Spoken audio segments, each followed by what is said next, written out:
Today, we have a decision not to proceed with the proroguing of the legislature. We felt that it was important to get right down to business. We know that we have to navigate difficult negotiations with the Canadian Union of Public Employees who are currently on strike. And that is a process that will unfold over the coming days and weeks. As a result, we will not have the traditional speech from the throne read by Her Honor, the Lieutenant Governor. Aujourd'hui, nous avons pris la décision de ne pas procéder à la propagation de l'Assemblée législative. Nous avons estimé qu'il était important de se mettre au travail. Par conséquent, nous n'avons pas le traditionnel discours de trône. Lu par son honneur, le Lieutenant Governor. We know about our union issues and we're working through that. Nous savons que nous devrons naviguer dans ces négociations difficiles avec les syndicats canadiens de la fonction publique qui sont actuellement en grève. Having said this, we will be proceeding with the important agenda we have set for the province. Over the next days and weeks, we will outline in detail the legislation we will present to New Brunswickers. We will bring forth important legislation dealing in areas like family income security, residential tenancy acts, making our community safer, non-consensual distribution of intimate images, procurement, and crown construction. We will also bring forward changes to improve the efficiency of electricity framework, and of course, we will be discussing local governance. It will be an intense session, and there will be big items on the table to move our province forward. It will be an important session for our province.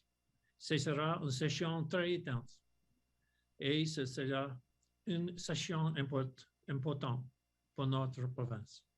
We realize that COVID-19 is still impacting our lives, and we must navigate this process carefully as we move through wave 4.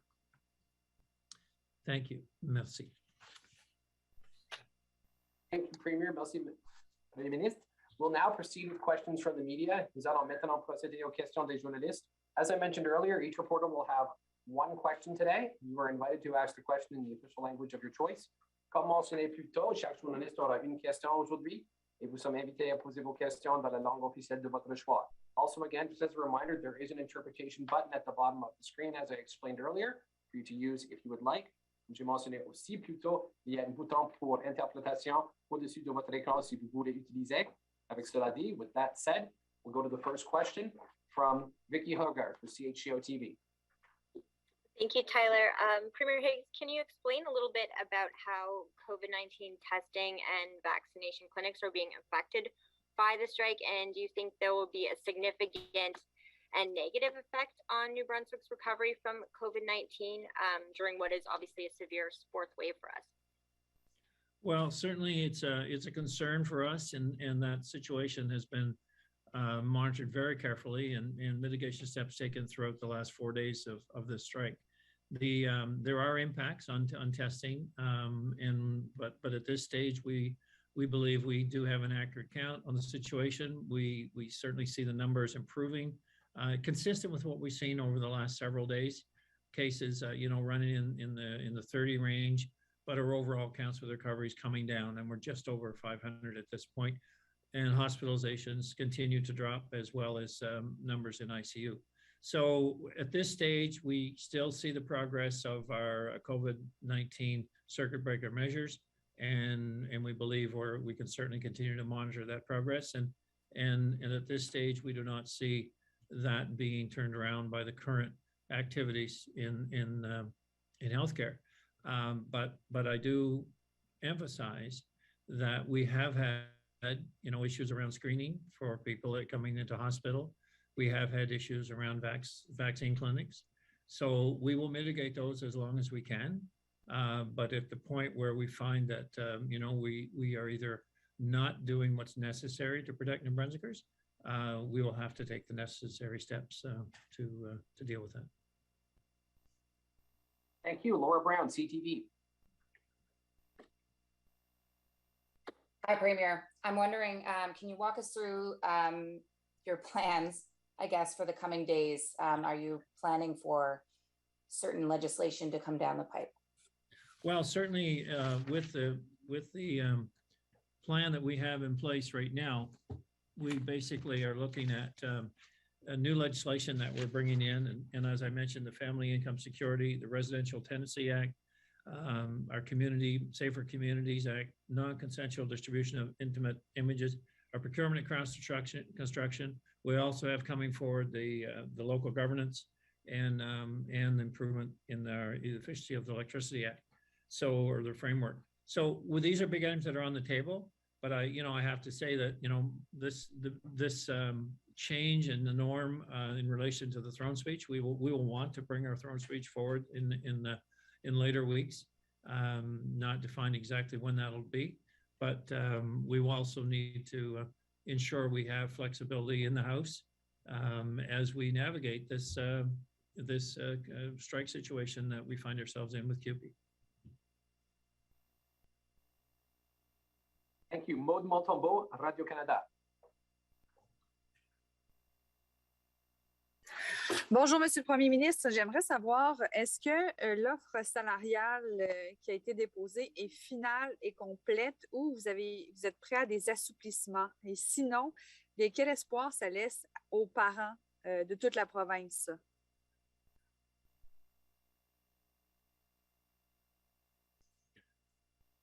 Well, certainly we are looking very much at working with CUPE in relation to the schools.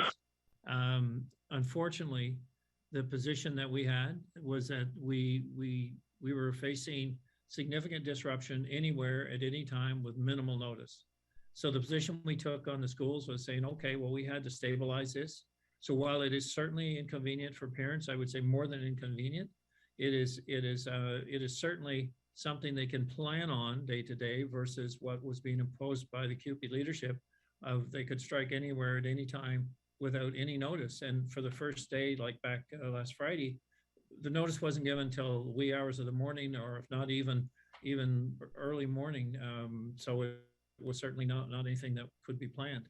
So, as the minister would have said earlier today, we're willing to work with CUPE in order to have some stability in the classrooms, because we believe that's very important. But there has to be a willingness to do so, because it's certainly not acceptable to have every day be a new day and change in a situation like this. We all have to plan. CUPE has to plan, but it can't be kind of what's been quoted as how much disruption can we cause in every part of the province as often as we want, without any ability for the government to react. And that's why we had to do what we did in schools. But I'm hopeful that there will be some meaningful discussions that will be had, and a schedule would be worked out that will mitigate the concerns and the impact on parents and children. Thank you. Merci. Jacques Potter, CBC. Hi, Premier. With the throne speech canceled, you gain essentially 2 full sitting days this week. And I think the obvious question is, does that mean that back to work legislation is coming tomorrow or this week? It doesn't mean that it is coming tomorrow or next week, but it means it's certainly possible. And I don't think we would suggest that it's not necessary to be in a position to address this as required. We have a very fair offer on the table, and I would hope that all of the CUPE members will have a chance to understand that and get clarification of exactly what's being proposed. But this certainly allows us to be in a position to react as necessary. In addition, as we monitor the issues around COVID and the new cases and hospitalizations, we know that we can move in the direction of the emergency order, but obviously I don't take any of this lightly, because I would much rather have a collective agreement that we can all feel good about and move forward on. But I have to reemphasize that, could I get agreement? Yes, I could. If you wanted to just say, well, I'm not worried about the next generation, or I'm not worried about next year or the year after, here you go, and then we're done talking. My whole reason for being at this point is how do we build longevity into the future outlook for our province? Because it isn't about me today. It's about what happens tomorrow and next year and the year after. And I have had this discussion with the CUPE leadership. in relation to how do we do things differently? Because every province is going to be challenged with labor and the workforce issues. We must pay competitively, and I've said to them as well that we have a situation where we're prepared to compare our wages and make sure that we are offering a full benefit package and a full wage structure that meets today's needs. And I don't think anyone can look at the government of Brunswick and basically say, well, their benefits and wages aren't sufficient. We know we have room to make up in nurses in that field, and we propose that for them as part of the package. And I'm willing to do that in any case to evaluate. But we have to be consistent with the taxpayers of the province, and we have to make sure that their interests are protected as well, because this is all paid by someone, no matter what salary they're making. They're paying benefits that they themselves would not necessarily share. Thank you. Kevin Bissett, Canadian Press. Premier, listening to that last answer, does that mean that your last offer to the union is the last offer, that you won't move away from that? And if so, will you go back to the negotiating table? Well, I think it's important to always leave the door open to have a discussion, but I think it's equally important to recognize that, what the CUPE bargaining folks came back with was basically, they weren't interested in having sustainable pension for their membership. They weren't interested in having a 2,000 plus of their members actually qualify for a pension, which they don't have today. And they were willing to risk the increase of the casuals 80 to 100%. And basically they wanted a wage package that, yeah, could I afford it this year with the projections of this year? Yes, I could afford it this year. Can I afford it next year or the year after? I don't know. But it sets a pattern for, in our projections, given as we come out of COVID, are volatile. The next quarter looks good. And we've seen a refund in tax revenue from the federal government, the HST. But I just reiterate that I'm willing to sit down and talk with them further, but there's got to be a balance here, and there's got to be a balance on doing things differently. And that can come in many forms. And I know we've had those discussions in the past, and it's like, well, we'll work with best efforts. But there's areas of big improvement that could say, well, maybe we can find different areas to move, but we need to see something different change in how we deliver our service in order to justify that. Bonjour, est-ce que vous m'entendez? Est-ce que vous m'entendez? Yes. Oh, OK. Donc, si jamais il y a un projet... Oh, sorry? I couldn't hear you there. OK. How's this? That's good. Sorry about that. Donc, s'il y a un projet de loi pour mettre fin à la grève, est-ce que ce sera seulement pour certaines sections locales ou pour tous les travailleurs en grève? Puis même chose pour une mesure par l'entremise de l'état d'urgence. Well, certainly the emergency order would be related to health concerns. I mean, we have that in place because of COVID and the impact that's having on the safety and well-being of our citizens. So that would be more specific in areas of health items and concerns in that regard. In relation to back to work or a wage settlement or wage mandate, that would have to reflect all unions, because that is certainly what the legislation requires and what we have seen enacted in other provinces. So you don't pick and choose in that regard. So it would be a broader legislative requirement if indeed it's implemented. And again, I'll reiterate that I'm hopeful that it doesn't come to that. Merci. Andrew Watt, Brunswick News. Yeah. Premier, when Jacques asked this question, you kind of seemed to leave a little bit of leeway there when he asked if back to work legislation is coming. You said it's possible. Can you firm that up? I mean, it seems like the ditching the throne speech is designed to let you introduce legislation faster. So are we going to see back to work legislation tomorrow or not? It's not our plan to put it forward tomorrow. I mean, every day will be based on what we see for actions from CUPE and how that is threatening the well-being of New Brunswickers and the activities that we need to provide services for. So it's going to be a day-by-day thing. But you are correct. Not having the throne speech does give us additional flexibility that allows us to move quicker as needed.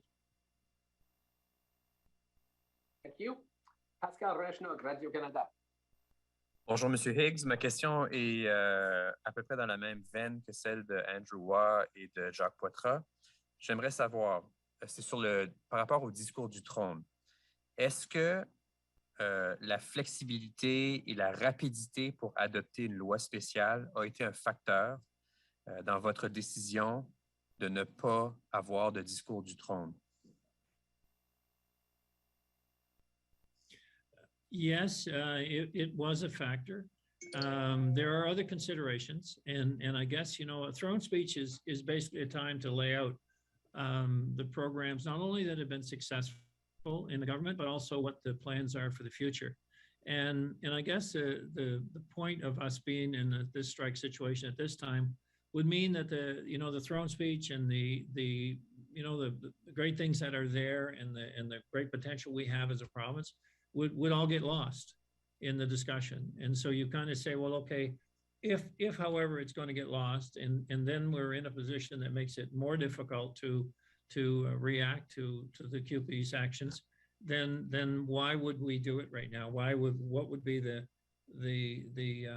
rationale to do it rather than just carry on with the session and as such? So that's what we decided to do. And so there were more than just the strike factor, but it certainly played a role. John Chillibeck, Brunswick News. Hi there. The nurses several weeks ago, 6,600 of them voted the second time to reject a tentative agreement that was reached by the nurses union and the government. You've talked a lot about the CUPE leadership not being reasonable about these things and maybe not telling their membership what's up. But in this case, the nurses have twice come back and rejected their tentative agreements, and they could be in a strike position within a month. In several weeks, they could be they will be taking a strike vote. So I'm just wondering how you're going to manage that if you have multiple groups, multiple unions fighting you over wages. Well, I guess a couple points here in relation to the nurses. I think there's more on the issue with the nurses, and certainly in discussions that I've had, there's a lot of concerns about not only staffing levels, but the working conditions and the need for us to work more closely together, Vitality and Horizon, so that we coordinate our activities and we don't duplicate them, and we basically work together to find the best healthcare system. I mean, back in the summer, there was a plea made then by the executive of the Nurse Association to work together, and I know particularly in Moncton, because of the staffing issues. Well, the issue is that we got this challenge across the province, across the country, for the need for more nurses or many more workers in any case, but certainly in the healthcare role. So I believe the nurses are very focused on how can we do things differently, but how can we make their working conditions better. They were able to take a strike vote, I think, probably maybe even now or a week ago or so, but they deferred it.